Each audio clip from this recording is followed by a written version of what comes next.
গল্প শুরু হয় পঞ্জিরা নামের কেরালার একটি গ্রাম থেকে, যেটা সিটি থেকে অনেক দূরে এবং পাহাড়ি এলাকায় অবস্থিত। সেখানে একটা কুকুর একটা পলিব্যাগ পেলে সেটা সরালে আমরা একটা মানুষের কাটা পা দেখতে পাই। এরপর আমরা পুলিশ ডিপার্টমেন্টে কাজ করা মধু নামের এক ব্যক্তিকে দেখতে পাই। সে পঞ্জিরায় এসে গাড়ি থেকে নেমে একটা মুদির দোকান থেকে মাটন রান্না করার প্রয়োজনীয় সকল জিনিস কিনে নেয়। এরপর একটা জিপ গাড়ি আসলে মধু সেই গাড়িতে উঠে পড়ে, কারণ পাহাড়ি রাস্তা হওয়ায় রাস্তাগুলো খুব একটা ভালো না, তাই এখানকার মানুষদের জিপ গাড়ি দিয়ে আসা যাওয়া করতে হয়। মধুর অফিসে যাওয়ার রাস্তা অনেক বেশি খারাপ হওয়ার কারণে কিছু দূর যাওয়ার পর ড্রাইভার তাকে বাকি পথ হেঁটে যেতে বলে। মধু হেঁটে হেঁটে যাওয়া শুরু করলে একটা জায়গায় এসে গাছের সাথে অনেকগুলো রক্ত লেগে থাকতে দেখে বেশ ভয় পেয়ে যায় এবং বুঝতে পারে দ্রুত এই জঙ্গল থেকে তাকে বেরোতে হবে। মধু মূলত পাহাড়ের চূড়ায় থাকা ওয়্যারলেস স্টেশনে কাজ করে। মধুর সাথে আরো দুজন অফিসার কাজ করে, তবে শিফট বদলে বদলে। মধু অফিসে এসে তার মাটনের প্যাকেটটা ফ্রিজে ঢুকিয়ে রাখে, কারণ এখন যে অফিসার তার সাথে আছে সে একজন ভেজিটেরিয়ান, যার কারণে এখন সে চাইলেও মাটন খেতে পারবে না। আর এই লোকটা দুদিন পরে ছুটিতে চলে যাবে, আর তার জায়গায় আসবে সুধীর নামের আরেক অফিসার। পরদিন সেখানে একজন মহিলা তার দুটা ছেলেকে নিয়ে সেখানে ঘুরতে আসে। আসলে এই মহিলার স্বামী আগে এখানেই কাজ করত, কিন্তু বাজ পড়ার কারণে একদিন তার স্বামী মারা যায়, তাই সে তার দুই ছেলেকে নিয়ে এখানে দেখতে এসেছে। কিছু সময় পর সেখানে হঠাৎ আবহাওয়া পাল্টাতে শুরু করে, ঘন মেঘ এবং বজ্রপাত শুরু হয়। মধু তাই সেই মা এবং ছেলেকে অফিসের ভিতরে নিয়ে আসে, কারণ এই এলাকাটা কারোর জন্যই সেফ না। স্টেশন একদম পাহাড়ের চূড়ায় হওয়ার কারণে যে কোনো সময় বৃষ্টি আর বজ্রপাত শুরু হয়, আর এখানে বজ্রপাত সরাসরি মানুষের গায়ে পড়ে। কিন্তু ওই সময় মহিলার আরেক ছেলে গাড়ি থেকে চাবি আনতে গিয়েছে। কিছু সময় পর হঠাৎ বিদ্যুৎ চমকালে মহিলার আরেক ছেলে বাইরে থাকার কারণে বজ্রপাত পড়ে সেখানেই মারা যায়। এরপর তারা অ্যাম্বুলেন্স ডেকে লাশটি গাড়িতে তুলে দেয়। পরদিন আরেক অফিসারটি ছুটিতে চলে যায় এবং তার স্থানে সুধীর আসে। সুধীর এসে কিছু বিয়ারের বোতল বের করে আর মধুকে বলে তার বিয়ে ঠিক হয়ে গেছে। সেই খুশিতে সে এই বোতলগুলো নিয়ে এসেছে। মধুর তার আনা মাটন বেশ মজা করে রান্না করে, কিন্তু খেতে বসলে সুধীর মধুর রান্না করা মাটন খেয়ে বেশ খুশি হয় আর মধুর রান্নার তারিফ করে। তবে মধু এত শখ করে রান্না করা মাটন কোনোভাবেই খেতে পারছিল না, কারণ তার বারবার গতকালকের পুড়ে যাওয়া লাশটার ব্যাপারে মনে পড়ছিল। এদিকে সুধীর ছিল বেশ ঠার্কি টাইপের মানুষ। সে সব সময় কাপল দেখলে রেস্ট্রিকশন বোর্ডটি সরিয়ে দিত, যাতে করে সেই কাপলরা পাহাড়ের উপর আসে আর সে তাদের লুকিয়ে লুকিয়ে দেখতে পারে। কিন্তু মধু তাকে এসব করতে বারবার বারণ করত, আর মধু সেই কাপলদেরকে বুঝিয়ে সেখান থেকে পাঠিয়ে দিত। মধু তখন দূর থেকে দেখতে পায় তাদের সিনিয়র অফিসার আসছে, তাই সে এবং সুধীর দ্রুত গিয়ে পুলিশ ইউনিফর্ম পরে নেয়। তো সেখানে ইন্সপেক্টর যোশী এসেছে নর্মাল চেকিং এর জন্য, কিন্তু যোশীর আজকে অনেক বেশি গরম, কারণ তার স্ত্রী নাকি কোনো একটা ড্রাইভারের সাথে পালিয়ে গিয়েছে, তাই যোশী সব সময় কিটকিটে হয়ে থাকে। এরপর যোশীর আরেকটা কল আসলে যোশী তার টিম নিয়ে সেখান থেকে চলে যায়। এরপর সুধীর আর মধু তাজ খেলতে বসে। তখন তারা ওয়াকি টকিতে শুনতে পায় যে মেলুকাফু স্টেশনের পাশে পুলিশ মহিলা লাশের একটা হাত পেয়েছে। ক্রাইম স্পটে পুলিশ ফরেন্সিক টিম নিয়ে ইনভেস্টিগেশন করছে। ফরেন্সিক ডাক্তার জানায় এই মহিলাকে দুদিন আগে হত্যা করা হয়েছে। ধারালো রান্নার কাজে ব্যবহৃত ছুরি দিয়ে কাটা হয়েছে, এমনকি ফিঙ্গারপ্রিন্ট না পাওয়ার জন্য হাতের চামড়াও তুলে ফেলা হয়েছে। ইন্সপেক্টর বাকি অফিসারদেরকে অন্যান্য বডি পার্টগুলো দ্রুত খুঁজে বের করার নির্দেশ দেয়। এরপর সুধীর খাবার খেতে বসলে ওয়াকিটকিতে শোনা যায় পঞ্জিরায় নাকি ওই বডি এর আরো দুটা পার্ট খুঁজে পাওয়া গেছে। এই কথা শুনে সুধীরের খাওয়ার মুড চলে গেলে সে খাবারগুলো নিয়ে বাইরে থাকা কুকুরগুলোকে খেতে দিতে যায়। সুধীর সেখানে দেখতে পায় কুকুরছানা দুটো মাটি খুঁড়ছে। সেদিকে গিয়েই সুধীরের চোখ কপালে উঠে যায়, কারণ সেখানে মাটির গর্তে একটা কাটা হাত পড়ে আছে। সুধীর পেছনে ফিরে মধুকে ডাকতেই যাবে, ঠিক তখনই তার পাশের ছায়ার দিকে চোখ গেলে দেখতে পায় মধু তার দিকে গুলি তাক করে দাঁড়িয়ে আছে। এটা দেখে সে মধুকে কিছু বুঝতে দেয় না, বরং সে উল্টো হাতটা মাটি দিয়ে ঢেকে দেয় এবং এমন ভাব ধরে যেন সে কিছুই দেখেনি। সুধীর মধুর সাথে একদম স্বাভাবিকভাবে কথা বলতে শুরু করলে হঠাৎ তারা সেখানে একটা জিপ গাড়িকে আসতে দেখে সেদিকে গেলে জানতে পারে লোকটার জিপ গাড়িটির কি যেন সমস্যা দেখা দিয়েছে। আর এই জিপ গাড়ির মাধ্যমে মধুদের এখানে পানি আনা নেওয়া করা হয়। মধুকে লোকটার সাথে কথা বলতে দেখে সুধীর বাহানা মেরে ওয়াশরুমে চলে যায় এবং সেই হাতের ব্যাপারে ভাবতে থাকে। আর ওই হাতের সাথে মধুরই বা কি সম্পর্ক ভাবতে ভাবতে হঠাৎ তার বাথরুমের দরজায় মধু এসে জোরে জোরে দরজা টোকাতে শুরু করে। সুধীর দরজা খুলতেই দেখে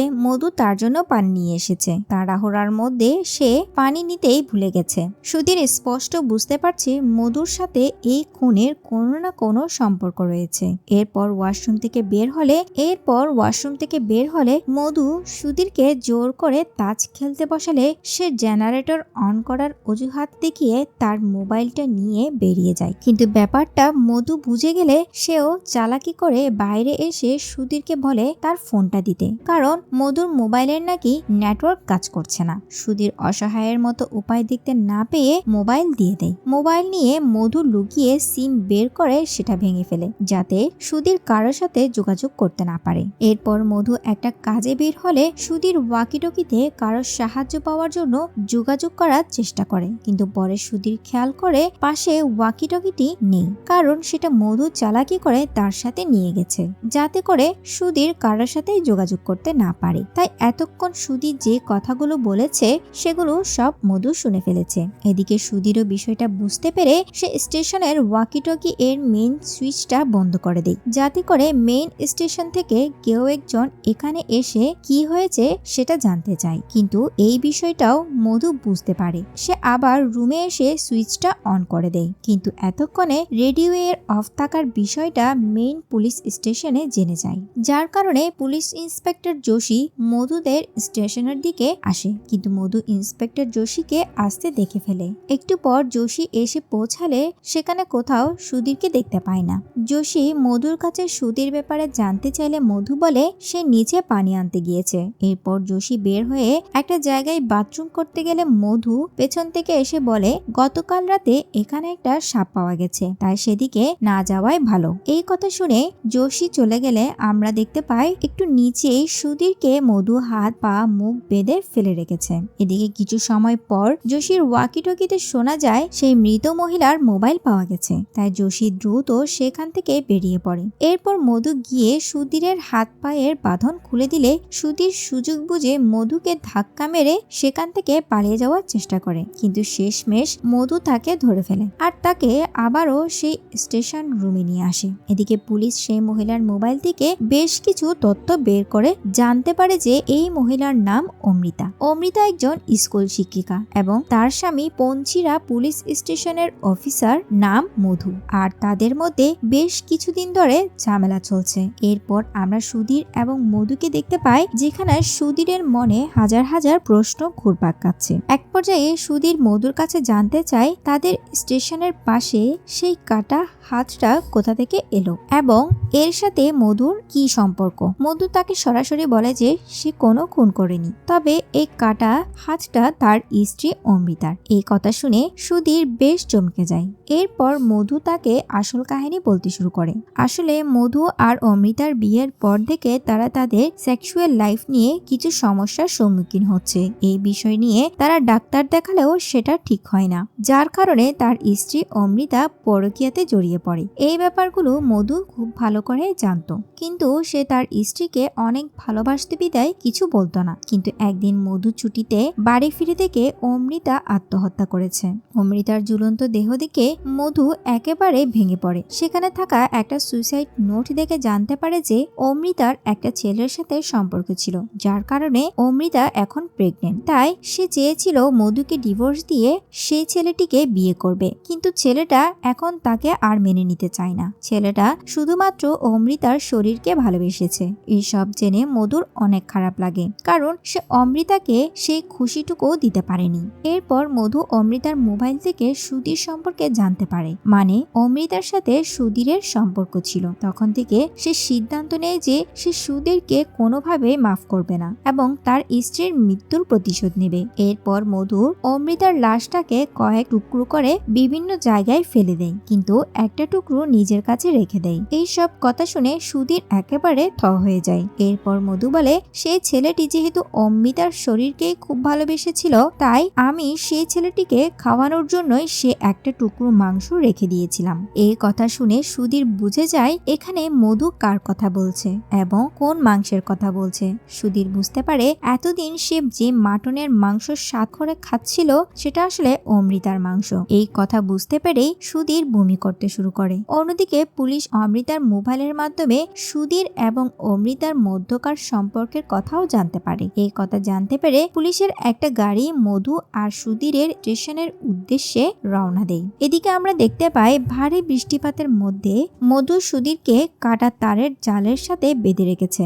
মধুর উদ্দেশ্য, এভাবে যদি সুধীরের উপর বজ্রপাত হয় তাহলে সে মারা যাবে। এদিকে পুলিশ যাওয়ার পথে হঠাৎ দেখতে পায় মধু তাদের দিকে ভয়ে তেড়ে আসছে এবং মধু যোশীকে জানায় সুধীরের উপর বজ্রপাত পড়ার কারণে সে মারা গেছে। ঘটনাস্থলে গিয়ে পুলিশ দেখে সুধীর মৃত অবস্থায় মুখ থুবড়ে পড়ে আছে। পরদিন সকালে পুরো দমে তদন্ত শুরু হয়। যোশী মধুকে তার ঘরে গিয়ে রেস্ট নিতে বলে। মধু যাওয়ার সময় যোশী খেয়াল করে মধুর পেছনে শার্টের একটা টুকরো ছিঁড়া। আবার সেই ছিঁড়া শার্টের টুকরো কাপড়টা সুধীরের লাশের পাশে কাঁটাতারে লেগে থাকতে দেখে যোশী আন্দাজ করতে পারে যে এই কাজটা অবশ্যই মধুর কাজ।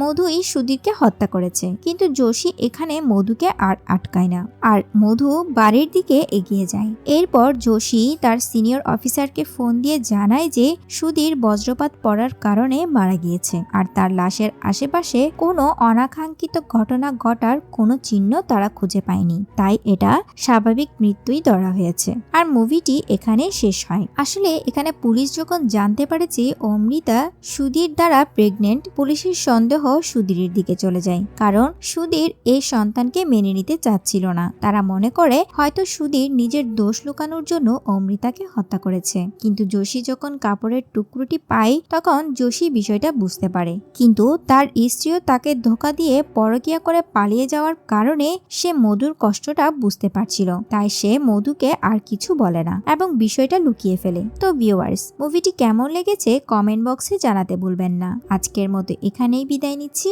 আল্লাহ হাফেজ।